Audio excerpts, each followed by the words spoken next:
Have you ever wondered how some of the most powerful nations on Earth seem to hold so much sway over smaller, developing countries? Is it just diplomacy, trade deals, and good old-fashioned politics? Or is there something darker, something more calculated happening behind the scenes? Today, we're diving deep into a shocking concept exposed in the controversial book, Confessions of an Economic Hitman. We're going to explore the idea that debt isn't just an economic issue. It's a weapon, a modern tool of conquest that's quieter than a bomb, but just as devastating. According to the author, John Perkins, a new kind of soldier has emerged in the global power struggle, the economic hitman. These aren't spies in trench coats or soldiers with rifles. They are highly paid professionals, economists, bankers, and consultants who use financial manipulation to cheat countries around the globe out of trillions of dollars. Their primary weapon: massive, unpayable loans. So, how does this trap actually work? It usually starts with a glowing sales pitch. Imagine a team of sharp, well-dressed consultants arriving in a developing country. They approach the country's leaders with a seemingly irresistible offer. They paint a beautiful picture of the future, a vision of modernization and prosperity. They talk about gleaming new power plants, superhighways, industrial parks, and airports. They present sophisticated economic forecasts packed with charts and graphs, all showing that these massive infrastructure projects will skyrocket the country's GDP and pull its people out of poverty. The catch: these projects are incredibly expensive, far beyond what the country can afford. But that's part of the plan. The consultants are there to offer a solution: enormous loans from major international institutions and corporations. They assure the leaders that the economic growth from these new projects will more than cover the debt repayments. It sounds like a win-win. The country gets to modernize, and its citizens get better lives.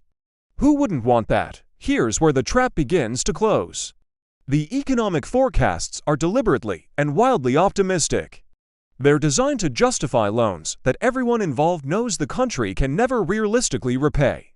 The primary goal isn't actually to help the country develop, it's to get them hooked on debt. But there's another layer to this: the money from these huge loans rarely, if ever, touches the local economy of the borrowing country.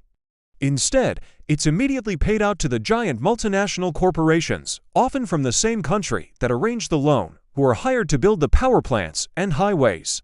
So, a country in Africa or Latin America might take on $1 billion loan, but that $1 billion goes straight to a construction or engineering firm in the United States or Europe. The local population sees very little benefit. A few wealthy, politically connected families might get rich, widening the gap between the rich and the poor, but the average citizen is left with nothing but the bill. The country is now saddled with a colossal debt for a project that might not even be serving the majority of its people. The promised economic boom never materializes, and the country inevitably defaults on its loans. And this is the moment the real power play begins. This is where debt replaces war. When the country can't pay, the lenders don't just forgive the debt, they come to collect, but not in cash. They want something much more valuable: political influence and control over resources.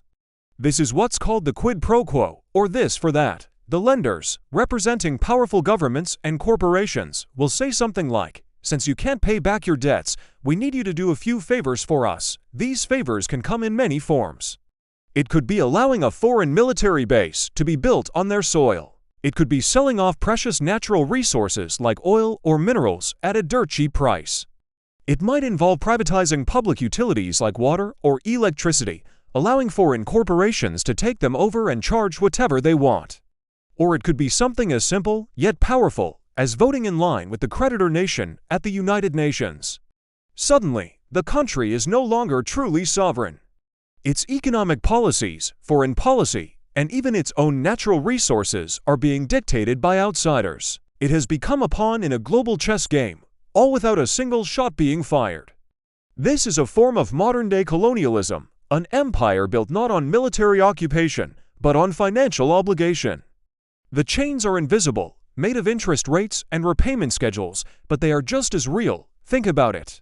Why invade a country, risk soldiers' lives, and face international condemnation when you can achieve the same level of control through a spreadsheet? It's cheaper, it's cleaner, and it's easily disguised as foreign aid or development assistance. The public sees a powerful nation helping a poorer one, but in reality, it's a carefully orchestrated transfer of wealth and power. The leaders who accept these deals are often caught in a difficult position. Some are genuinely trying to help their people and are tricked by the faulty projections. Others are corrupt and are happy to enrich themselves while selling out their country's future, and some are simply intimidated. The book alleges that if the economic hitmen fail, a more brutal group, referred to as the Jackals, are sent in to overthrow or even assassinate leaders who refuse to play ball. This combination of seduction and threat makes it incredibly difficult for a nation to resist. This strategy creates a global system where wealth is continuously funneled from the poorest nations to the richest. The development projects, sold as a path to prosperity, actually become instruments of control. They are the Trojan horses of the 21st century. The shiny new highway doesn't just connect to cities. It connects the country's resources to a global market controlled by the creditors. The power plant doesn't just provide electricity. It powers the industries that are extracting the nation's wealth. This raises some deeply uncomfortable questions. How many international conflicts and political crises have their roots not in ideology or religion, but in debt? When we see a developing country facing political instability or a humanitarian crisis, we should ask, who owns their debt? Who stands to benefit from their chaos? The theory presented in Confessions of an Economic Hitman is a stark and cynical view of global finance, and it's important to say that it is a controversial one, heavily disputed by the institutions and governments it accuses. Many economists and political scientists argue that international loans, while risky, are essential for development, and that defaults are a result of mismanagement or unforeseen economic downturns, not a conspiracy. However, the pattern of debt, default, and political concession is a recurring theme in modern history. The book forces us to look at foreign aid and global development with a more critical eye. It challenges us to question the narratives we are fed about international relations. It suggests that the world stage is not just a place for diplomacy, but a hunting ground where financial predators stalk vulnerable nations. Whether you see this as a conspiracy theory or a plausible explanation for global inequality, the core message is a powerful warning. It's a reminder that money is power, and when that power is concentrated in the hands of a few, it can be used to control the many. It urges us to be more aware of the invisible strings of debt that shape our world, to understand that the battle for global dominance is increasingly being fought, not on the battlefield, but on the balance sheet. What do you think? Is this a realistic depiction of how the world works, or is it an over-the-top conspiracy? Let me know your thoughts in the comments below. It's a heavy topic, but it's crucial for understanding the world we live in.